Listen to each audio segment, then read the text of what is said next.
आज की क्लास में हम लोग देखते हैं डिसीजन, मतलब कि डिसीजन अर्थात कितने प्रकार के डिसीजन होते हैं।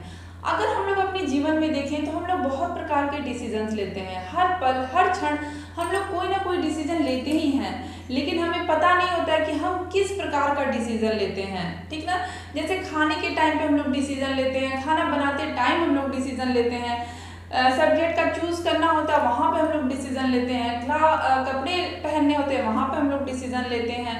ठीक ना, कोई एसेसरीज खरीदनी होती है वहाँ पे हम लोग डिसीजन लेते हैं। तो डिसीजन का जो प्रक्रिया है वो हर पल और हर क्षण चलता रहता है, लेकिन हमें ये पता नहीं होता है कि ये डिसीजन जो हम ले रहे हैं वो किस प्रकार का डिसीजन है। तो आज हम लोग इसी को देखेंगे कि डिसीजन के प्रकार कितने होते हैं, कौन कौन से डिसीजन होते हैं। आज हम लोग देखेंगे टाइप्स ऑफ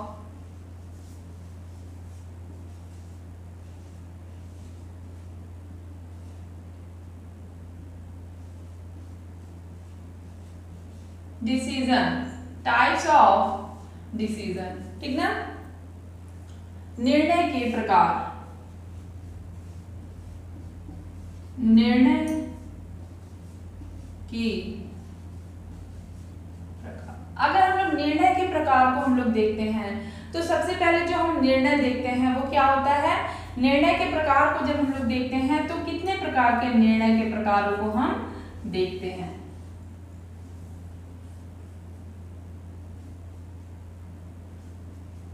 यहाँ पे देखिए जो सबसे पहला हम निर्णय देखते हैं वो कौन सा देखते हैं, नैतिक तथा आधारभूत निर्णय। नैतिक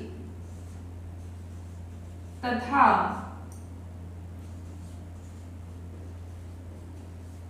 आधारभूत निर्णय, जिसको हम लोग इंग्लिश में रूटीन डिसीजन या फिर रूटीन डिसीजन तथा बेसिक डिसीजन के नाम से जानते हैं। नैतिक तथा आधारभूत डिसीजन को हम लोग रूटीन तथा बेसिक डिसीजन के नाम से जानते हैं। ये हमारा पहला हो गया। दूसरा हमारा है, दूसरा जो है वो है व्यक्तिगत तथा सामूहिक निर्णय। व्यक्तिगत तथा सामूहिक निर्णय। व्यक्तिगत तथा सामूहिक निर्णय जिसको हम लोग इंडिविजुअल डिसीजन अथवा ग्रुप डिसीजन, इंडिविजुअल डिसीजन तथा ग्रुप डिसीजन के नाम से जानते हैं। अगला हमारा है आपातकालीन निर्णय।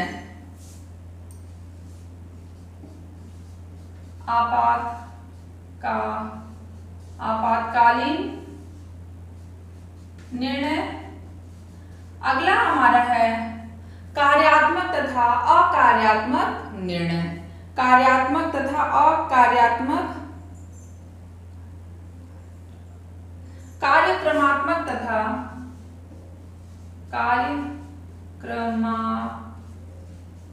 कार्यक्रमात्मक तथा अकार्यक्रमात्मक निर्णय। अकार्यक्रमात्मक निर्णय। और पांचवा हमारा है, ये हमारा तीसरा हो गया। चौथा, पांचवा जो है, पांचवा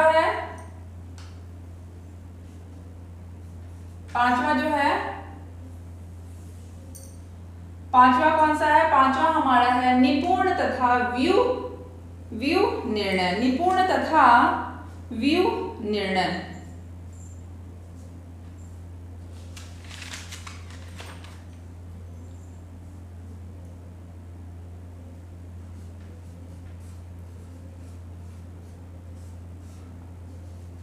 निपुण तथा व्यू रचना निर्णय। तो ये हमारे 5 निर्णय हो गए। नैतिक तथा आधारभूत निर्णय, व्यक्तिगत तथा सामूहिक निर्णय, आपातकालीन निर्णय, कार्यक्रमात्मक निर्णय, कार्यक्रमात्मक तथा अकार्यक्रमात्मक निर्णय, निपुण तथा व्यू रचना निर्णय। अब जरा इसको हम लोग डिटेल में देख लेते हैं कि क्या है ये, ठीक ना। नैतिक तथा आधारभूत निर्णय क्या है, और देखिए नैतिक तथा आधारभूत निर्णय क्या है। नैतिक निर्णय क्या है, अगर हम लोग नैतिक की बात करें, जो रूटीन डिसीजन होता है, वो जो होता है वो प्रत्येक दिन किया जाने वाला कार्य होता है। जो कार्य हम प्रत्येक दिन करते हैं वो हमारा क्या होता है, वो हमारा जो होता है वो क्या होता है, नैतिक डिसीजन होता है। प्रत्येक दिन किया जाने वाला कार्य है ये, ठीक ना। उसके बाद से अगला है पुनः पुनः दोहराया जाने वाला ये कार्य है, मतलब कि इसको कई बार दोहरा के इस कार्य को किया जाता है। यह क्या होता है, पुनः पुनः दोहरा के किया जाने वाला कार्य है, ठीक ना। बहुत अधिक इस कार्य को करने के लिए या फिर इस डिसीजन को लेने के लिए बहुत अधिक सोचने और समझने की आवश्यकता नहीं होती है।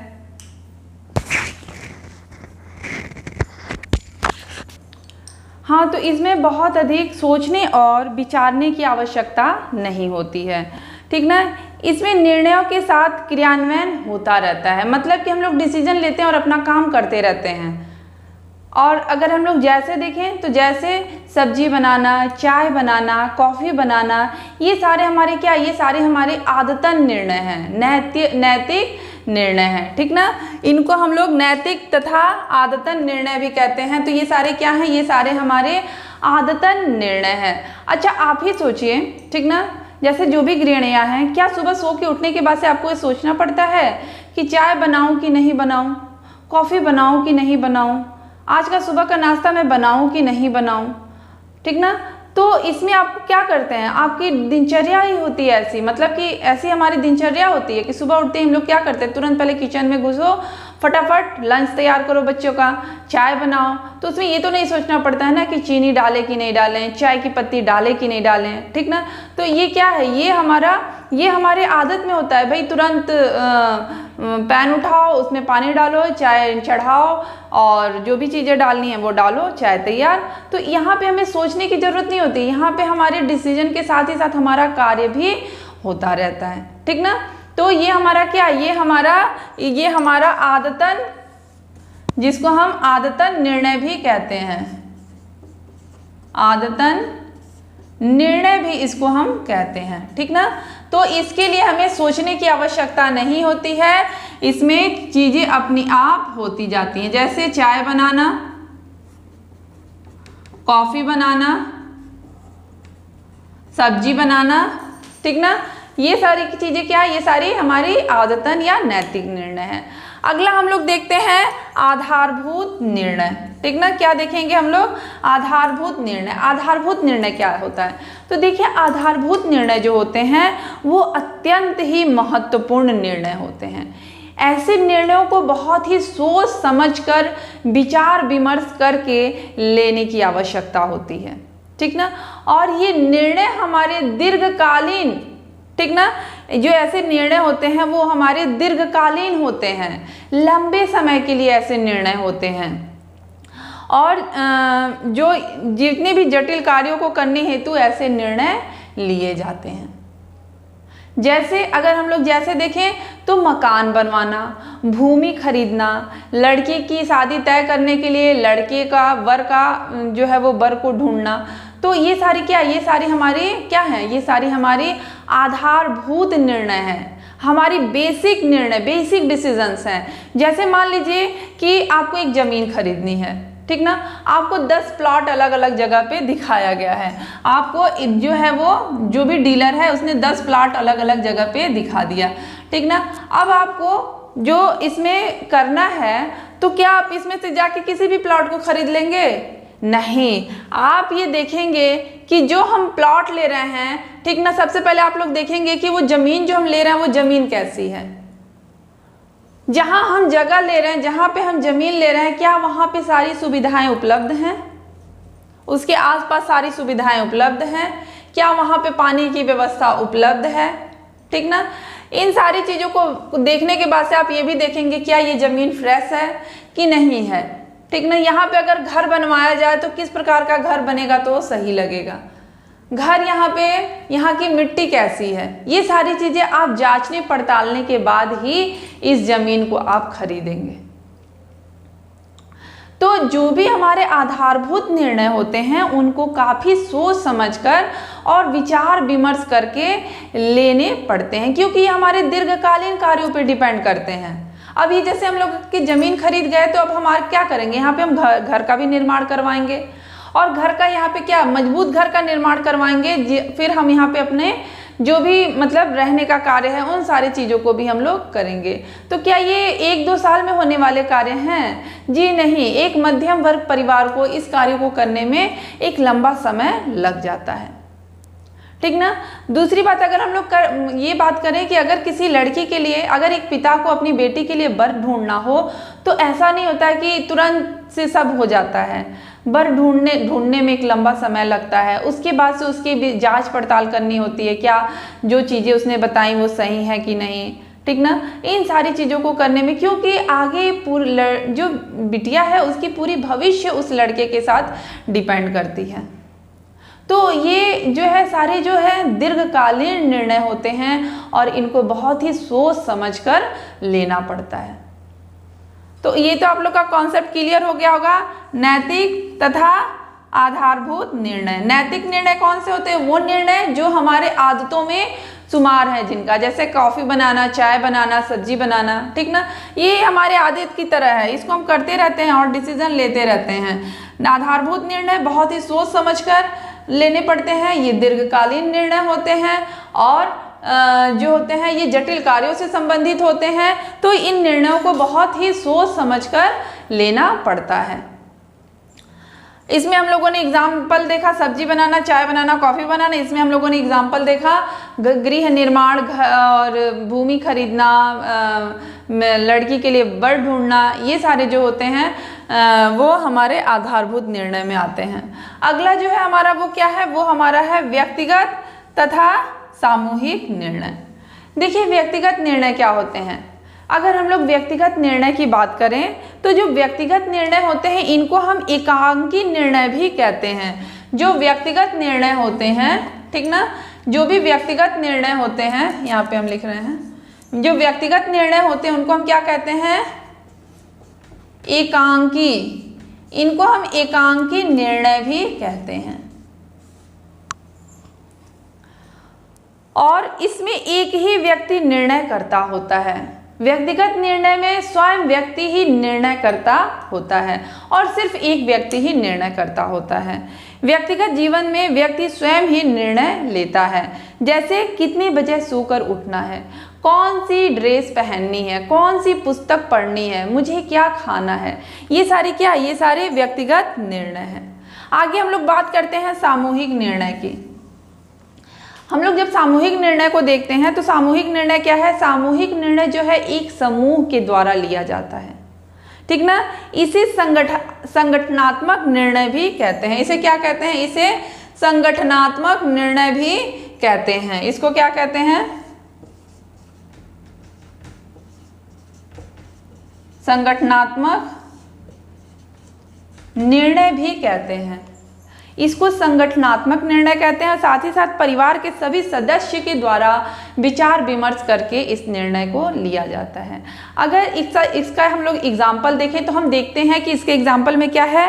पहले लड़की की शादी करनी है या लड़के की शादी करनी है, बच्चे का दाखिला किस स्कूल में करवाना है, ठीक ना, कौन से स्कूल में बच्चे का दाखिला करवाना है। तो ये सारे जो डिसीजन होते हैं वो किस में आते हैं? सामूहिक निर्णय में आते हैं।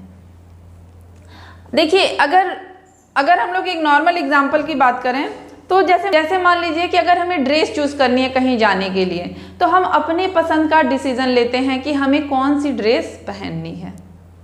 हमें कुछ मंगवाना है ऑर्डर करके खाने के लिए, तो वहाँ पे भी हम क्या करते हैं? हम अपना खुद का डिसीजन लेते हैं कि हमें क्या खाना है। लेकिन वहीं अगर हम लोग बात करें घर पे, ठीक ना, अगर एक सबकी मर्जी से हम बाहर से कुछ मंगवा रहे हैं या फिर कुछ घर पे बना रहे हैं, तो वहाँ पे सबकी राय होती है कि क्या बनाया जाए, ठीक ना, आज के भोजन में क्या बनाया जाए। तो ये जो होता है सामूहिक निर्णय। या फिर देखिए बच्चे की जब दाखिला करवाना हो तो ऐसा नहीं है कि एक आदमी उठता है और तुरंत जाके बच्चे का दाखिला किसी भी स्कूल में करा दिया जाता है। क्या ऐसा होता है? नहीं।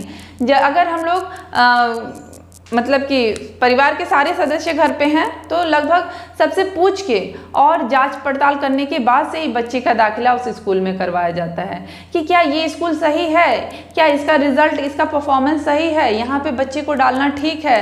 तो ये विचार आपसी बात विचार करके फिर बच्चे का एडमिशन करवाया जाता है। ऐसा नहीं ना होता है कि हम उठे और बच्चे का एडमिशन ले आके किसी भी स्कूल में करवा दिए, ठीक ना। तो ऐसे जो डिसीजंस होते हैं, या फिर देखिए घर में किसी की शादी है तो शादी ही करनी है तो घर के सभी सदस्य उसमें भाग लेते हैं, ठीक ना। जब कि किसकी करनी है, सभी सदस्य का मतलब जो भी जितने बड़े होते हैं। हाँ, अब आप ये मत सोचने लगेगा कि हमें तो बहुत हमसे पूछा तो जाता नहीं है, शादी तय कर दी जाती है। तो जो भी बड़े होते हैं उन बड़ों से पूछा जाता है और फिर ये सारे कार्य किए जाते हैं, ठीक ना। तो ये हमारे क्या हो गए, सामूहिक निर्णय हो गए और व्यक्तिगत निर्णय हो गए। अगला आता है आपातकालीन निर्णय। तो इसके तो नाम से ही क्लियर हो गया होगा आप लोगों को कि ये किस प्रकार का निर्णय है, ठीक ना।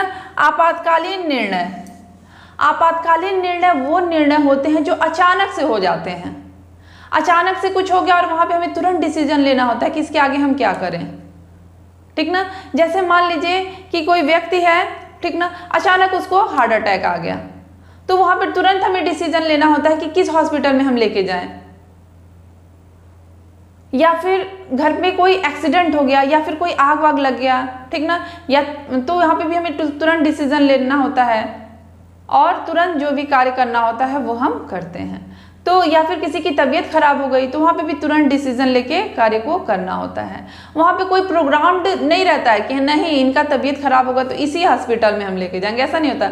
बस तबीयत खराब हो गई, हाँ, किस चीज़ से रिलेटेड प्रॉब्लम है, उस प्रॉब्लम से रिलेटेड उस हॉस्पिटल में हम लोग तुरंत उनको सेवा उपलब्ध कराने की कोशिश करते हैं। तो ये क्या हो गया, ये हमारे आपातकालीन निर्णय हो गए। आपातकालीन निर्णय, इसके अगर विषय में देखें तो जो निर्णय किन्हीं कारणों से अचानक से ही लेने पड़ते हैं उन्हें हम क्या कहते हैं, उन्हें हम आपातकालीन निर्णय कहते हैं। ऐसे निर्णय के लिए पूर्व से कोई कल्पना नहीं होती, मतलब कि कोई कल्पना ही नहीं होती कि हाँ ऐसा सिचुएशन आ सकता है और ऐसे सिचुएशन के लिए हमें क्या करना होगा। बस अचानक से सिचुएशन हमारे सामने आ जाती है और उसके लिए हमें तुरंत डिसीजन लेना पड़ता है। तो ऐसे कार्य जो अचानक से हो जाते हैं और उसके लिए हमें डिसीजन लेना पड़ता है वो हमारे क्या होते हैं, आपातकालीन निर्णय होते हैं। और ना ही समस्या का पूर्वाभास होता है, और इसमें समस्या का पूर्वाभास भी नहीं होता है, ठीक ना। जैसे कि अचानक हृदयघात होने पर या फिर सड़क दुर्घटना होने पर, अचानक मतलब किसी को हार्ट अटैक आ जाए या फिर कोई दुर्घटना हो जाए तो इसके लिए हमें तुरंत डिसीजन लेना होता है। आगे हम लोग देखेंगे कार्यक्रमात्मक तथा अकार्यक्रमात्मक निर्णय, मतलब कि प्रोग्राम्ड डिसीजन और नॉन प्रोग्राम्ड डिसीजन।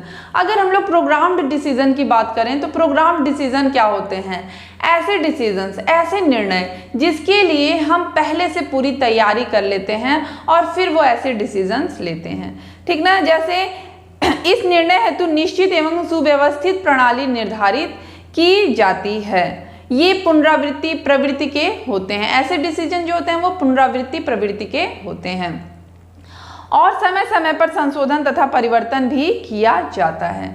जैसे दिवाली का समारोह, ठीक ना, दशहरा की तैयारी, होली, बच्चों का जन्मदिन कैसे मनाया जाए, या फिर स्कूल में टीचर्स डे है उसको कैसे सेलिब्रेट किया जाए। तो जैसे मान लीजिए कि टीचर्स डे जैसे हर साल की तरह किया जा रहा है, ठीक ना, या तो वैसे किया जाए या फिर जिस तरह हम लोग हर साल करते हैं वैसे ना करके इसमें कुछ चेंज करके किया जाए, ठीक ना। जैसे टीचर्स डे पे हर साल क्या होता है, स्टेज का खूब अच्छे से डेकोरेशन हम लोग करते हैं, सारे बच्चे मिलके टीचर्स के लिए गिफ्ट लाते हैं, टीचर से केक कटवाते हैं, ठीक ना, और फिर बच्चों का कुछ प्रोग्राम होता है डांसिंग का, सिंगिंग का, ठीक ना। बस सिर्फ ऐसे ही कर दिया जाए हर साल की तरह या फिर इस बार कुछ चेंज करके किया जाए। तो हर साल जैसे किया जा रहा था वो तो प्रोग्राम था और फिर इसी प्रोग्राम में अगर हम लोग कुछ चेंज कर देते हैं तो कुछ नया हो जाता है। तो ये क्या, ये सारी चीज़ें प्रोग्राम्ड होती हैं, पहले से कार्यक्रमात्मक होती हैं, ठीक ना। तो ये कार्यक्रमात्मक डिसीजंस होती हैं। नॉन प्रोग्राम्ड डिसीजन कैसे होते हैं? नॉन प्रोग्राम जो डिसीजंस होते हैं वो किसी विशेष परिस्थिति में उत्पन्न होने की दशा में लिया जाता है, ठीक ना। नॉन प्रोग्राम, जैसे कोई विशेष परिस्थिति उत्पन्न हो गई, उस स्थिति में नॉन प्रोग्राम डिसीजन लिया जाता है। जैसे अचानक से लॉटरी लगना, ठीक ना, कोई ऑफर मिलना, तो ये सारी चीजें क्या है? ये सारी नॉन प्रोग्राम्ड डिसीजंस हैं, ठीक ना।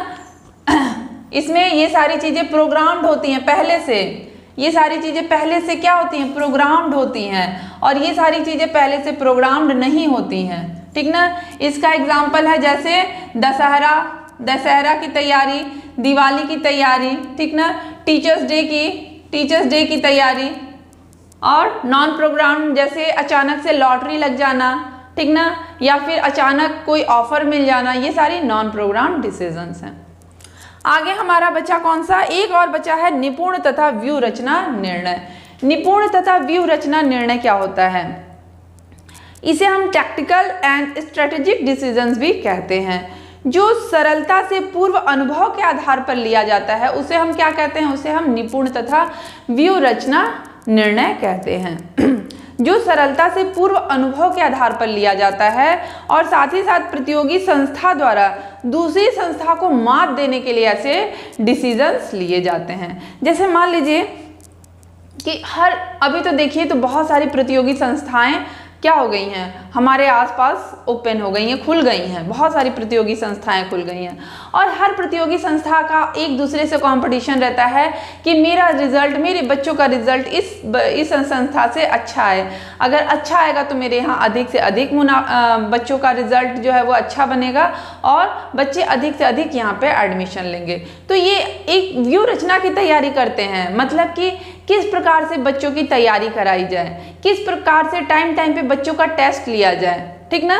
तो ये उनका एक व्यू रचना पहले से वो तैयार करके रखते हैं और उसी के अकॉर्डिंग फिर वो क्या करते हैं, वो अपने बच्चों को उस प्रकार से तैयार करते हैं जिससे कि उनका रिजल्ट अच्छा है, ठीक ना। तो एक दूसरी बाकी संस्थाओं को मात देने के लिए ये अपने व्यू रचना को तैयार करते हैं और इन व्यू रचना को वो किसी को नहीं बताते हैं। तो ये सारी चीजें क्या होती है? ये सारी चीजें जो होती हैं वो पूर्व अनुभव के आधार पर लिए जाते हैं, ठीक ना।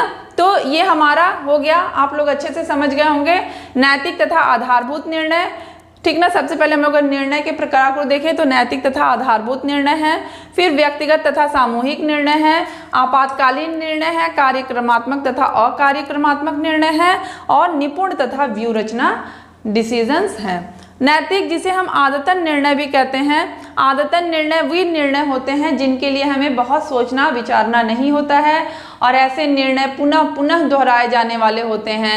ऐसे निर्णय हम मतलब कार्य करते रहते हैं और डिसीजन इसमें होता रहता है। जैसे कि इसमें हम लोगों ने देखा चाय बनाना, कॉफ़ी बनाना, सब्जी बनाना, ठीक ना।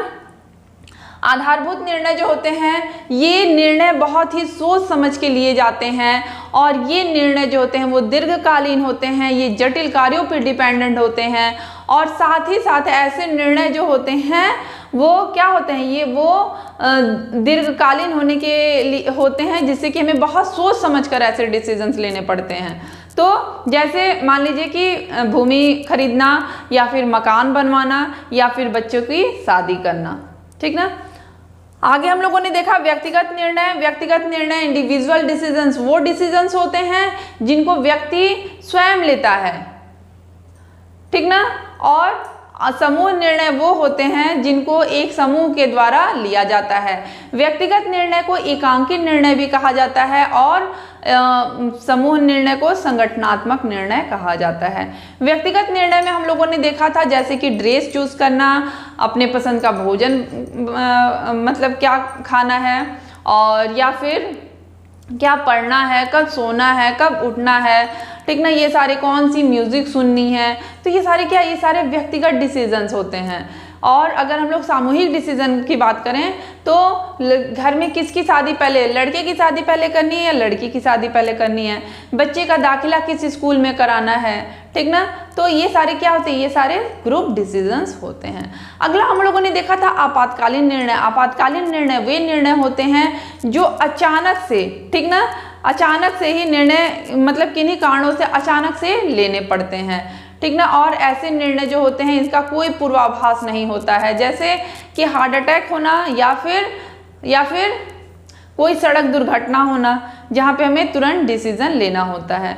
उसके बाद से हम लोगों ने देखा था कार्यक्रमात्मक निर्णय तथा अकार्यक्रमात्मक निर्णय, जिसको हम लोग कहते हैं प्रोग्राम प्लानिंग और नॉन प्रोग्राम प्लानिंग। इसमें हम लोगों ने देखा था कि प्रोग्राम प्लानिंग वो होते हैं जिनके लिए पहले से नियम जो होते हैं वो पहले से निर्धारित होते हैं और टाइम पे इन पे चेंजेस भी किए जाते हैं। नॉन प्रोग्राम जो होते हैं वो क्या होते हैं, किसी विशेष परिस्थिति में उत्पन्न होने के कारण लिया जाता है। और प्रोग्राम का हम लोगों ने एग्जाम्पल देखा था दिवाली या दशहरा की तैयारी, टीचर्स डे की तैयारी।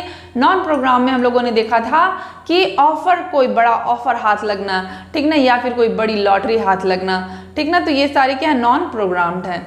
उसके बाद से हम लोगों ने देखा था निपुण तथा व्यू रचना डिसीजंस।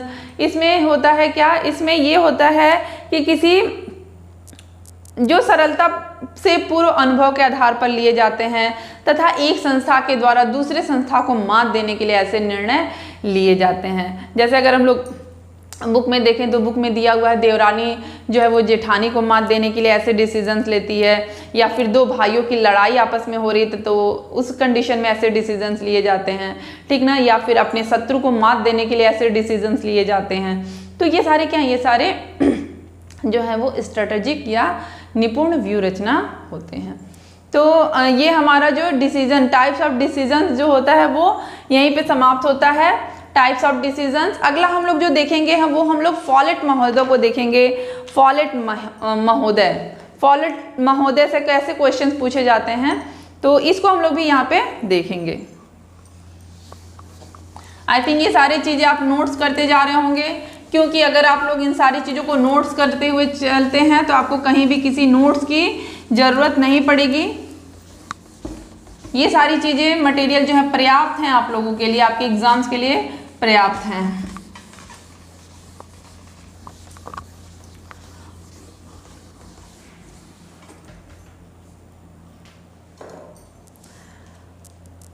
देखिए, जो हमारा जीवन है, जो हमारा लाइफ है, ऐसा नहीं है कि अगर हम लोग बहुत अच्छा मैनेजमेंट कर देते हैं, बहुत अच्छा डिसीजन ले लेते हैं, ठीक ना, तो हमारा जो जीवन है वो सुचारू रूप से चलता रहेगा। ऐसा नहीं है। इस लाइफ में बहुत सारी कभी कभी ऐसी परिस्थितियां आ जाती हैं कि द्वंद्व की, लड़ाई की, झगड़े की स्थिति उत्पन्न हो जाती है, ठीक ना। तो ऐसे कंडीशन को हम कैसे सॉल्व करें, ऐसे कंडीशन से हम कैसे निपटें, ठीक ना। तो यहाँ पे फॉलेट महोदय ने कुछ पॉइंट्स बताए हैं जिनके द्वारा हम ऐसे कंडीशन से बाहर निकल सकते हैं। सबसे पहले तो फॉलेट महोदय ने ये कहा है, विरोधपूर्ण अवस्था में फॉलेट के सुझाव।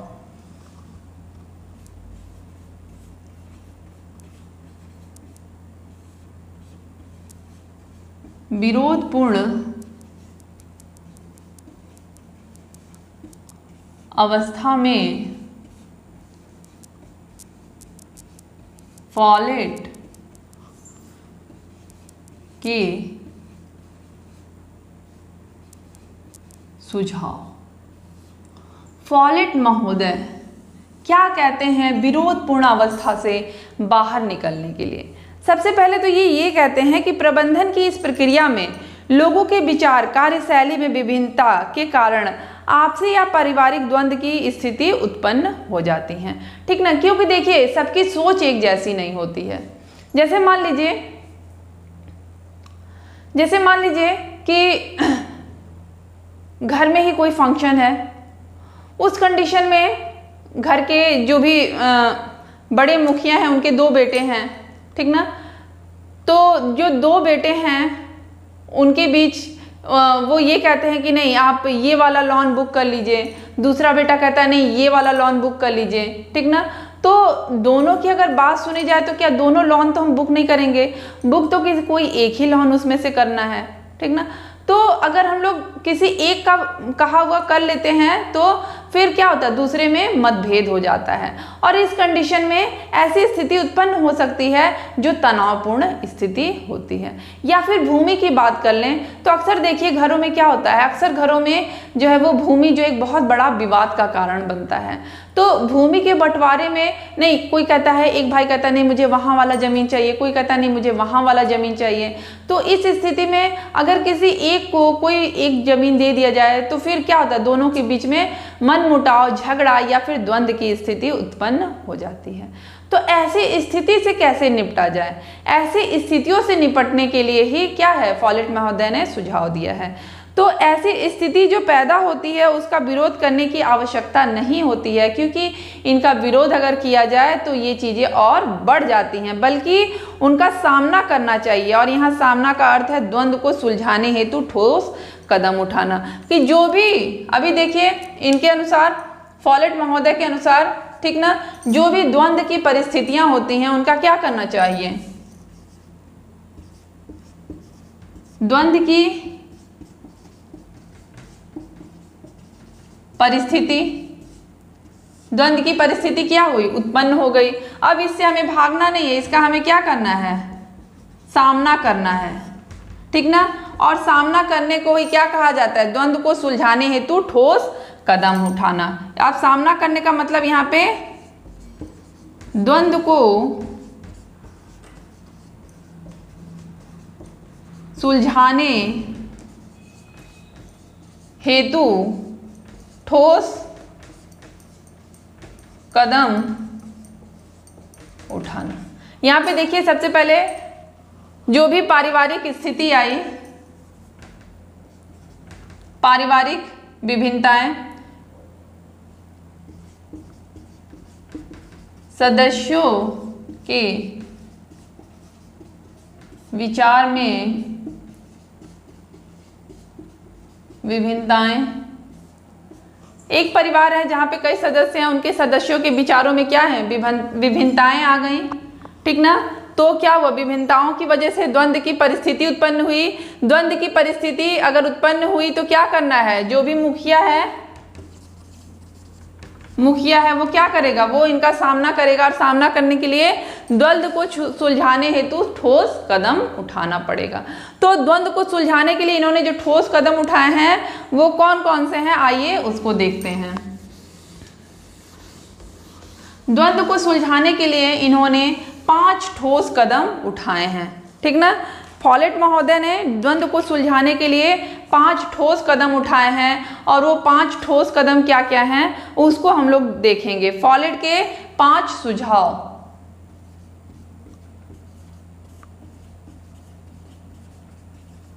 5 सुझाव कौन कौन से हैं। सबसे पहले ये कहते हैं, फॉलेट महोदय सबसे पहले ये कहते हैं कि समझौता, जिसको क्या कहते हैं, समझौता,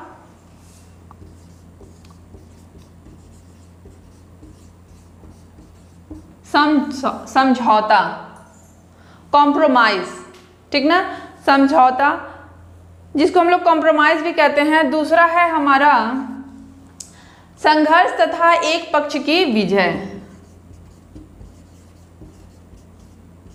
संघर्ष तथा एक पक्ष की विजय। फिर ये दूसरा बताते हैं, संघर्ष करिए और उसके बाद एक पक्ष की विजय होना। अगला ये बताते हैं, तीसरा है एक पक्ष का स्वेच्छा से समर्पण, एक पक्ष का स्वेच्छा से समर्पण, ठीक ना। फिर ये बताते हैं कि एक पक्ष का स्वेच्छा से समर्पण। अगला है एकीकरण, चौथा है एकीकरण जिसको हम इंटीग्रेशन भी कहते हैं, इंटीग्रेशन। अगला है विचार परिवर्तन,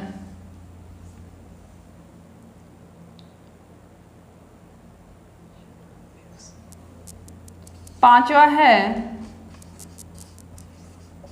विचार परिवर्तन। ये जितने भी क्लासेस चल रहे हैं इनके नोट्स आप पाने के लिए हमारे टेलीग्राम ऐप से जुड़िए। टेलीग्राम ऐप जिसका आपको लिंक हमारी किसी भी वीडियो के डिस्क्रिप्शन बॉक्स में मिल जाएगा। तो ये सारे नोट्स आपको वहाँ पे अवेलेबल हो जाएंगे और जो भी नोटिफिकेशंस हैं वो भी आपको वहाँ पे अवेलेबल हो जाएंगे। तो देखिए, विरोधपूर्ण अवस्था से फॉलेट के अवस्था में फॉलेट के सुझाव, जिन्होंने 5 सुझाव दिए हैं। फॉलेट महोदय ने कितने सुझाव दिए हैं? 5 सुझाव दिए हैं। सबसे पहले इन्होंने बताया है समझौता, कॉम्प्रोमाइज, ठीक ना। अगला इन्होंने बताया है संघर्ष तथा एक पक्ष की विजय, अर्थात struggle and victory of one side resulting in dominance, ठीक ना। फिर उन्होंने बताया है एक पक्ष का स्वेच्छा से समर्पण, अर्थात voluntary submission of one side. उसके बाद से इन्होंने बताया है एकीकरण, इंटीग्रेशन। उसके बाद से इन्होंने बताया है विचार परिवर्तन अथवा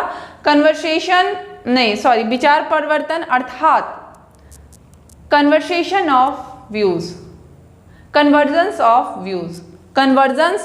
व्यूज, ठीक ना। सबसे पहले इन्होंने बताया है कॉम्प्रोमाइज। उसके बाद से इन्होंने बताया है कि struggle and victory of one side resulting in dominance. उसके बाद से इन्होंने बताया है कि voluntary submission of one side. उसके बाद से इन्होंने बताया है इंटीग्रेशन। उसके बाद उन्होंने बताया है कन्वर्जन ऑफ व्यूज, ठीक ना। तो इन्होंने, अब इसको हम लोग थोड़ा सा विस्तार से समझ लेते हैं कि क्या है समझौता। समझौता में क्या इन्होंने बताया? समझौता में इन्होंने बताया है कि यह एक अच्छा कदम है, ठीक ना। ये एक बहुत ही अच्छा रास्ता है। कौन सा? ये एक बहुत ही अच्छा रास्ता है और यह स्थिति अधिक संतोषप्रद मानी जाती है। जो इन्होंने ये बताया है, इसमें इन्होंने बताया है क्या है ये, इसको एक अच्छा रास्ता बताया है। विरोधपूर्ण स्थिति में एक संतोषप्रद मानी जाती है, संतोषप्रद होती है। और फिर क्या होता है, इसमें दोनों पक्ष जो है वो स्वेच्छा से समर्पण करते हैं, स्वेच्छा से समर्पण होता है, समर्पण होता है। देखिए, इसमें जैसे मान लीजिए कि घर में 2 बच्चे हैं। एक ने कहा नहीं मम्मी आज प्लीज़ मैगी बना दीजिए, दूसरा कहता है नहीं मम्मी प्लीज़ आज पास्ता बना दीजिए। एक कहता है नहीं मम्मी आज तो मैगी ही बनेगा, दूसरा कहता है नहीं मम्मी आज प्लीज़ पास्ता ही बनाइए। तो यहाँ पे अगर मैगी बन जाता है तो फिर बेचारा दूसरा बच्चा वो जिद करने लगेगा नहीं पास्ता खाना है, पास्ता खाना है। तो इस कंडीशन में क्या होगा, इस कंडीशन में मम्मी जो है वो क्या करेंगी, एक समझौता जैसा कंडीशन क्रिएट करेंगी। अच्छा ठीक है, आज मैगी बना दे रहे हैं और कल मैं क्या करूँगी, कल मैं पास्ता बना दूँगी। तो ठीक ऐसे क्या होता है, ऐसे दोनों बच्चे क्या होते हैं, मान जाते हैं। तो ये क्या है, इसमें दोनों बच्चों की सहमति जो है वो होती है, दोनों बच्चे जो हैं वो स्वेच्छा से मान भी जाते हैं। तो ये समझौता हो गया। अगला है संघर्ष तथा एक पक्ष की विजय। संघर्ष तथा एक पक्ष की जो विजय होती है, इसमें एक पक्ष दूसरे पक्ष पर बलपूर्वक निर्णय मनाने हेतु बाध्य करता है। इसमें एक पक्ष जो है वो दूसरे पक्ष को बलपूर्वक निर्णय मानने हेतु बाध्य करता है और यह द्वंद्व सुलझाने का निम्न रास्ता है। इसको इन्होंने क्या बताया है, इस रास्ते को इन्होंने क्या बताया है, यह निम्न रास्ता है। यह कैसा रास्ता है, यह निम्न रास्ता है द्वंद्व सुलझाने का। फिर इन्होंने बताया है कि इसमें एक पक्ष की विजय तथा दूसरे पक्ष की क्या होती है, पहले पक्ष की अधीनता स्वीकारनी पड़ती है। एक पक्ष की विजय होती है, दूसरे पक्ष की हार होती है। उस कंडीशन में दूसरे पक्ष को पहले पक्ष की अधीनता स्वीकारनी होती है और इसमें प्रभुत्ववादिता होती है, ठीक ना। इस निर्णय में क्या होता है, इसमें जो होती है क्या होता है, प्रभुत्ववादिता होती है। जैसे मान लीजिए हम लोग अपने ब्रिटिश काल को अगर देखा जाए तो ब्रिटिश काल में क्या होता था, उसमें जो भी अंग्रेज होते थे वो जो किसान होते हैं उनसे जबरदस्ती क्या पहले तो उनसे वो बात करते थे। जब किसान नहीं मानते थे तो उन्हें क्या करते थे, वो उनके साथ वो फिर मारपीट जैसा माहौल करते थे। उसके बाद से फिर उन्हें जबरदस्ती अपनी बात मनवानी पड़ती थी और उनसे नील की खेती वो करवाते थे, ठीक ना। तो इसमें क्या होता है, इसमें प्रभुत्ववादिता जैसा स्वभाव होता है और यह सबसे निम्न रास्ता इसको माना गया है। अगला है एक पक्ष का स्वेच्छा से समर्पण। एक पक्ष का स्वेच्छा से समर्पण, इसमें क्या बताया गया है? इसमें बताया गया है कि स्वेच्छा से समर्पण अच्छा एवं उपयोगी सुझाव है। एक पक्ष द्वारा दूसरे पक्ष की अधीनता स्वीकारी जाती है। उसमें कि इसमें क्या होता है? एक पक्ष के द्वारा दूसरे पक्ष की अधीनता स्वीकारी जाती है और यदि समर्पण नहीं करता है तो विरोध की स्थिति बनी रहती है। समर्पण करने वाले पक्ष में मानसिक तनाव बना रहता है। अगर इसको व्यक्ति मानता है तो इस कंडीशन में क्या होता है? जो समर्पण करता है उसके अंदर क्या बना रहता है? उसके अंदर मानसिक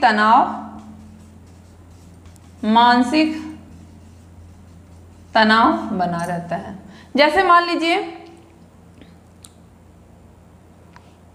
मान लीजिए वाइफ हस्बैंड है, ठीक ना, तो वहाँ पे वाइफ कह रही है कि नहीं मुझे अपने मायके जाना है, हस्बैंड कह रहे हैं नहीं आज ही मुझे अपने दोस्त के यहाँ जाना है, और पत्नी जो है वो बार बार फोर्स कर रही है नहीं मुझे मायके जाना है, मुझे मायके ही जाना है। पति का कुछ अर्जेंट काम है, वो कह रहे हैं नहीं मुझे दोस्त के यहाँ जाना है, दोस्त के जहाँ जाना है। तो घर में बहुत ज़्यादा फिर क्या होता है? तनावपूर्ण स्थिति उत्पन्न होती है। उस कंडीशन में पति अपने आप से इस बात का समर्पण करते हैं, अच्छा ठीक है चलो मैं दोस्त के यहाँ नहीं जाता हूँ, मैं तुम्हारे साथ अपने ससुराल ही जाता हूँ, ठीक ना। तो पत्नी के मायके तो चले जाते हैं, लेकिन उस कंडीशन में जो कार्य जो उन्होंने नहीं की, जो इम्पोर्टेंट काम था वो नहीं हुआ, तो उस कंडीशन में उनके दिमाग में, मस्तिष्क में मानसिक तनाव जैसी स्थिति उत्पन्न हो सकती है, ठीक ना। तो इस कंडीशन में क्या होता है? इस कंडीशन में जो समर्पण करता है उसके अंदर मानसिक तनाव बना रहता है। अगला है एकीकरण। ये जो तरीका है एकीकरण का, इसको सर्वश्रेष्ठ तरीका माना गया है। सर्वश्रेष्ठ तरीका माना गया है। एकीकरण को सर्वश्रेष्ठ तरीका माना गया है द्वंद्व सुलझाने का। इसमें क्या होता है? इसमें ना कोई जीत ना कोई हार या समर्पण होता है, दोनों पक्ष विचार विमर्श द्वारा एक नवीन हल की खोज करते हैं, ठीक ना। एकीकरण में ना तो किसी की हार होती है और ना ही किसी का जीत होता है। इससे क्या होता है? इससे किसी के ऊपर किसी का प्रभुत्ववादिता नहीं होता है, किसी के अंदर मानसिक तनाव नहीं होता है, बल्कि एक नई खोज लोग इसमें करते हैं। तो अच्छा तो है कि एक नया चीज यहाँ पे मिल जाता है। जैसे मान लीजिए कि वाइफ हस्बैंड है, वाइफ कह रही है नहीं मुझे यहाँ जाना है, हस्बैंड कह रहे नहीं मुझे यहाँ घूमने जाना है, ठीक ना। दोनों के बीच में द्वंद्व होता है। फिर अच्छा ऐसा होता है अच्छा ठीक है चलो न तुम अपनी जगह पे जाओ न तुम अपनी जगह पे जाओ, हम किसी और जगह पे चलते हैं। तो यहाँ पे क्या होता है? यहाँ पे एक नए हल की खोज होती है एकीकरण में। विचार परिवर्तन में क्या होता है? इसमें एक पक्ष दूसरे पक्ष को इस तरह से समझाता है या मार्गदर्शन करता है कि वह निर्णय मानने को तैयार हो जाता है। जैसे मान लीजिए कि घर में देखिए बच्चे अक्सर जिद करते हैं नहीं मम्मी मुझे बाजार खाना नहीं खाना, मुझे सब्जी नहीं खाना, मुझे फल नहीं खाना है, प्लीज़ मम्मी चिप्स खरीद दो, बिस्किट खरीद दो या फिर टॉफ़ी खरीद दो, कुछ भी खरीद दो। तो यहाँ पे मम्मी क्या करेंगे? मम्मी उनको फिर बताएंगी नहीं बेटा फ्रूट्स खाने से ऐसे होता है वैसे होता है, हमारी आइज़ ऐसी होती हैं, हमारा बॉडी हेल्दी होता है। तो बच्चे तो इन सब चीज़ों से मानेंगे नहीं। हाँ फिर वो चीज़ों को दिखा सकती हैं, जैसे कि मोबाइल पे दिखाइए कि हाँ फ्रूट्स के क्या क्या बेनिफिट्स हैं, ठीक ना, वेजिटेबल्स के क्या क्या बेनिफिट्स हैं, या फिर किसी मतलब कि जैसे कि बच्चों की आंखों पे आजकल बहुत इफेक्ट पड़ रहा है, तो उसका कोई प्रत्यक्ष उदाहरण दिखा दीजिए कि देखिए नहीं वो बच्चा ऐसे खा रहा था तो उसकी आंखें कमजोर हो गई, आपको फ्रूट्स और वेजिटेबल्स खाना जरूरी है। तो उस कंडीशन में बच्चा ये निर्णय छोड़ सकता है कि हाँ नहीं मुझे चॉकलेट ही खानी है। उस कंडीशन में अगर हम किसी चीज़ के बेनिफिट को बहुत अच्छे तरीके से कहीं पर प्रेजेंट करें तो फिर अगले व्यक्ति का डिसीजन चेंज हो सकता है। या फिर हम लोग बात करें कोई लड़का है 12वीं के बाद से वो मेडिकल और नॉन मेडिकल दोनों में वो डिसीजन ये ले रहा कि नहीं मैं नॉन मेडिकल ही पढ़ूंगा, और पापा का ये मन है कि नहीं बेटा मेरा मेडिकल पढ़े। तो वहाँ पे पिताजी उसका मार्गदर्शन कर सकते हैं कि मेडिकल्स में जाने के आपके क्या क्या फ़ायदे हैं, आपके क्या क्या बेनिफिट्स हैं, मेडिकल्स में जाके आपके क्या क्या और स्कोप्स खुल जाएंगे, कौन कौन से और स्कोप्स हैं जिनको आप पा सकते हैं। तो इस प्रकार से अच्छी तरह से जब मार्गदर्शन किया जाता है तो अगला व्यक्ति अपना डिसीजन चेंज कर देता है। तो यहाँ पे क्या ये विचार में परिवर्तन है। एक चीज और आप ध्यान रखिएगा, अगर ये पूछता है कि फॉलेट के जो 5 सुझाव हैं उनमें सबसे निम्न रास्ता कौन सा है, तो हमेशा याद रखिएगा कि किसी को दबा के हम कोई कार्य नहीं कर सकते हैं, ठीक ना। किसी को दबा के, किसी को कुचल के, ठीक ना, हम उसके ऊपर राज करके हम कोई कार्य नहीं कर सकते हैं। तो सबसे निम्न रास्ता कौन सा है, वो यही है, संघर्ष तथा एक पक्ष की विजय। और सबसे अच्छा सर्वश्रेष्ठ रास्ता कौन सा है, तो जहाँ पे कोई नई चीज खुल के सामने आती है, जहाँ पे कोई नई चीज खोज के द्वारा सामने आती है, वो सबसे सर्वश्रेष्ठ होता है। और वो क्या है, वो एकीकरण है, ठीक ना। तो एकीकरण जो है वो सबसे सर्वश्रेष्ठ तरीका माना गया है।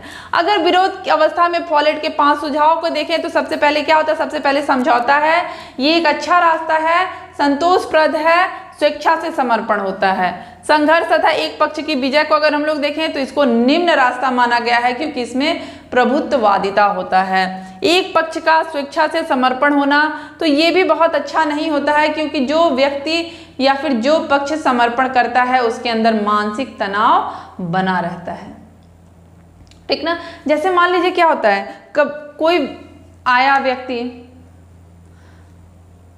कोई आया नहीं, जैसे मान लीजिए 2 भाई हैं, ठीक ना। एक भाई जो है उसके अंदर वो थोड़ा सा दबंग टाइप का है, दूसरा भाई जो है वो थोड़ा सा क्या है, वो थोड़ा सा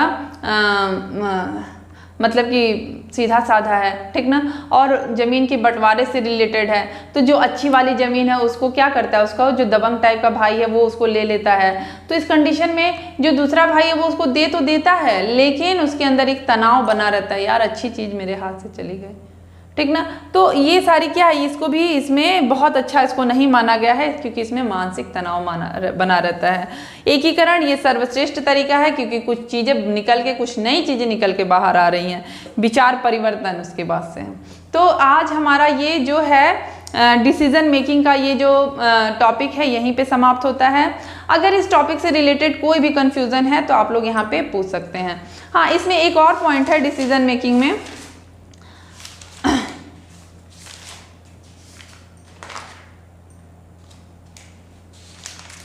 कि निर्णय प्रक्रिया में परिवार के सदस्यों का क्या सहयोग है, ठीक ना।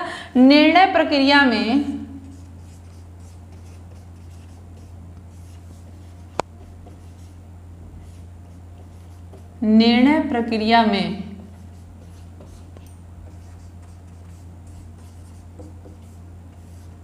परिवार के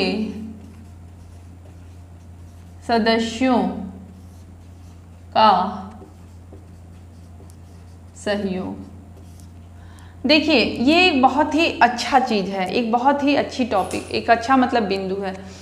देखिए निर्णय प्रक्रिया में परिवार के सदस्यों का सहयोग, अगर देखिए घर में निर्णय होता है और उसमें परिवार के सभी लोगों का सहयोग है, तो उस कंडीशन में घर में द्वंद्व होने की स्थिति जो होती है वो कम बनी रहती है। और जहाँ पे भी ऐसे परिवार हैं जहाँ पे निर्णय सिर्फ एक व्यक्ति ले सकता है, वहाँ पे परिवार में द्वंद्व बनने की, अलगाव होने की संभावना अधिक होती है। देखिए कुछ ऐसे परिवार होते हैं, जैसे मान लीजिए जहाँ पे निर्णय जो होता है वो सिर्फ मुखिया ही ले सकता है, मुखिया के अलावा और कोई अपनी बात नहीं कह सकता है। तो उस कंडीशन में क्या होता है, घर के बाकी सदस्य निर्णय को मान तो लेते हैं, लेकिन उनके अंदर क्या होता है, मानसिक तनाव बना रहता है। साथ ही साथ ये कारण होता है अलगाव का, द्वंद्व का, झगड़े का, ये सारे क्या होते हैं, कारण होते हैं। अभी देखिए लोगों की सोच में बहुत चेंजेस आते गए हैं। अभी क्या होता है, अभी कोई एक डिसीजन लेना है, अच्छा परिवार के सभी सदस्य बैठे हुए हैं, सबकी राय पूछी जाती है, ठीक ना, उसके बाद सोच समझ के कोई कार्य, कोई डिसीजन लिया जाता है। इसमें क्या होता है, इसमें परिवार के सभी सदस्यों को की राय जब ली जाती है तो सबको पता होता है कि हाँ मेरी भी इम्पोर्टेंस है इसमें, ठीक ना, मेरी भी विचार को यहाँ पे रखा जा रहा है, अर्थात मेरी भी इम्पोर्टेंस है, मेरी भी बात को सुना जा रहा है, मैं भी अपने विचार को रख पा रही हूँ। तो उस कंडीशन में घर का माहौल जो है वो क्या होता है, वो सामान्य बना रहता है, द्वंद्व रहित बना रहता है। तो यहाँ पे निर्णय प्रक्रिया में अगर परिवार के सदस्यों का सहयोग पॉजिटिव है तो उस कंडीशन में घर में द्वंद्व की स्थिति नहीं बनती है, बल्कि प्रेम, सुख और सौहार्द की स्थिति बनी रहती है। तो आज का जो हमारा टॉपिक है डिसीजन मेकिंग का वो यहीं समाप्त होता है। कोई भी डाउट्स हो, कोई भी प्रॉब्लम हो तो प्लीज़ कमेंट बॉक्स में जाएं और वहाँ पे कमेंट करें, डाउट्स को ख़त्म करने की पूरी कोशिश की जाएगी। और अगला हमारा जो टॉपिक होगा वो हमारा होगा रहन सहन का स्तर, स्टैंडर्ड ऑफ लिविंग, ठीक ना। ये हमारे इस यूनिट का आखिरी टॉपिक है और फिर हम लोग जल्दी शुरू करेंगे अपना नेक्स्ट टॉपिक, नेक्स्ट यूनिट। और चलिए ठीक है, आज हम लोग बस यहीं पे बंद करते हैं और बहुत जल्दी ही मिलेंगे। बस आपकी तैयारी जो है वो जोरों शोरों से बनी रहनी चाहिए, क्योंकि इस एग्ज़ाम को हमें क्या करना है, इस एग्ज़ाम में हमें अपनी एक सीट निश्चित रूप से लेनी है। Okay, thank you.